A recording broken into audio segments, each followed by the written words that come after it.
Órale cuate, pues que te cargas, pa' que te escamas siendo que aquí está la mata. Efectos secundarios.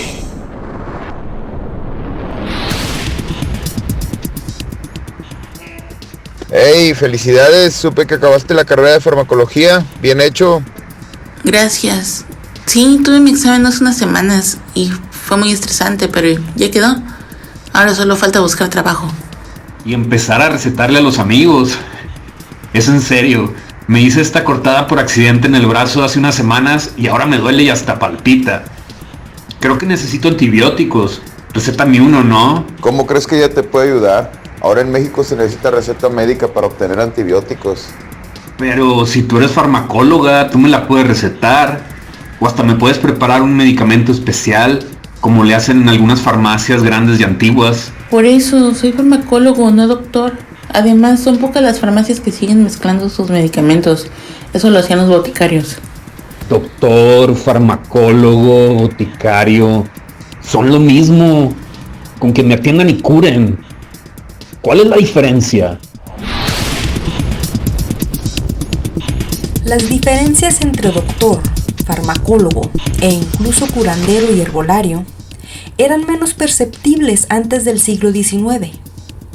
Sin embargo, en muchos países del mundo, los 1800 fueron el siglo de la profesionalización, cuando gobierno y agremiados buscaron marcar claras distinciones entre estos sanadores. Las riñas profesionales de esa época y la desconfianza a otros practicantes de la salud profundamente afectaron cómo interactuamos y qué esperamos ahora de curanderos tradicionales, de médicos, farmacéutas y más.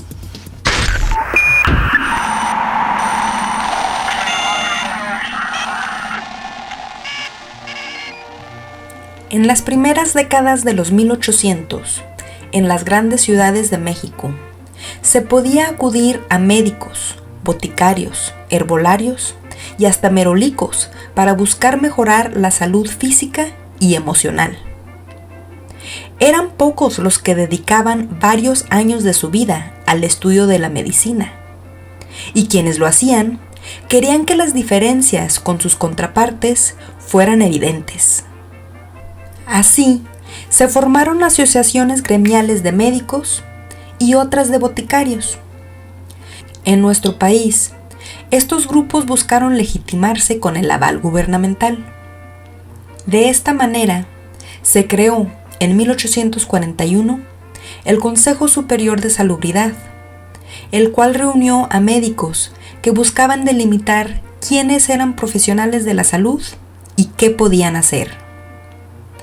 Al establecer que los doctores eran quienes tenían el conocimiento adecuado para sanar al paciente, se fue paulatinamente deslegitimizando al curandero tradicional, pues éste carecía del conocimiento formal de la nueva academia médica. Los profesionales de la salud veían con desconfianza a los herbolarios y sus prácticas de sanación, pues, entre otras cosas, no tenían que responder ante la ley en caso de agravar a un paciente, consecuencia a la que sí se tenían que someter los médicos. Sin embargo, por costumbre y por accesibilidad económica, muchos mexicanos continuaron acudiendo a curanderos y comprando hierbas medicinales en mercados abiertos y hasta en tlapalerías. Una posible solución a lo que, para entonces, ya se consideraba ilegítima forma de sanación, fue, a partir de 1884, obligar a herbolarios a únicamente vender su materia prima a farmacias certificadas. Esta regla fue poco respetada. Al principio, la relación entre médicos, boticarios y gobierno fue de mutua colaboración. En los 1840s se creó el reglamento para boticarios, el cual pedía a dispensarios y fábricas de medicinas y sustancias venenosas que se registraran con el Consejo de Salubridad. En ese entonces, era común que acudieran los pacientes directamente con el boticario, quien diagnosticaba al paciente, recetaba medicamento y en muchas ocasiones preparaba la medicina en sus mismas instalaciones. Los boticarios cobraban menos que los doctores por sus servicios, pero tenían más clientes. Esto disminuía el mercado potencial de los médicos. Así que en la década de 1870 se estableció que el paciente requeriría de una receta para acceder a ciertos medicamentos. A partir de entonces, el boticario ya no podría diagnosticar ni recetar. Ya entrando al siglo XX, los doctores certificados dominaban la práctica médica. Sin embargo, también era sabido que algunas personas habían desarrollado una dependencia a ciertas sustancias. El público acusó a los médicos de haber precipitado este problema de salud, al recetar excesivamente láudano y otras curas milagrosas, cuyos ingredientes activos eran el opio, la cocaína y el alcohol. Muchos doctores, preocupados por estas dependencias químicas, acusaron a sus colegas de malpráctica, de haber recetado indiscriminadamente los pseudomedicamentos y de falta de profesionalismo.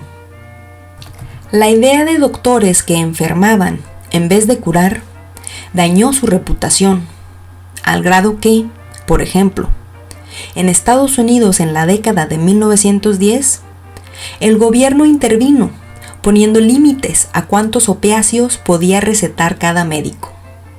Aún así, pronto los profesionistas de la salud recuperaron su reputación y fuentes de ingreso, pues se promovieron como los únicos capaces de eliminar la nueva enfermedad de la morfinomanía y otros hábitos similares.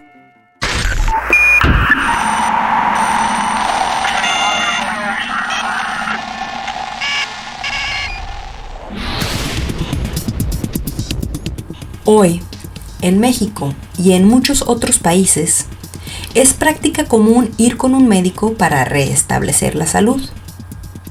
Son pocos los que optan por la medicina tradicional, y quienes lo hacen son usualmente vistos como ignorantes, que no se han modernizado. Para comprender por qué esto es así, necesitamos voltear la mirada al siglo XIX, cuando los gremios médicos se crearon para delimitar quiénes podían cuidar de la salud y cómo. Confrontaciones entre profesionales y curanderos, hierberos, boticarios e incluso con médicos no certificados afectaron las prácticas de sanación. Los efectos secundarios de ese siglo siguen con nosotros, pues todavía es práctica usual registrar ante el gobierno a dispensarios, profesionistas de la salud, medicamentos y en ocasiones a los mismos pacientes. Está bien, está bien. No eres doctor y no me vas a hacer medicinas en tu laboratorio. Va, ni modo. Bueno, aún así podemos celebrar su titulación, ¿no? Claro, vamos a celebrar y gozar. Una buena comida, unos buenos tragos y hasta un desempance si quieren. O dos. ¡Vamos! ¡Sí! ¿A poco picas? ¿A poco picas porque fumas marihuana? Efectos secundarios. Creado y producido por Cinia Capó. Mientras la fumas yo vacilo con tu hermana. Órale cuate, pues que te cargas, pa' que te escamas siendo que aquí está la mata.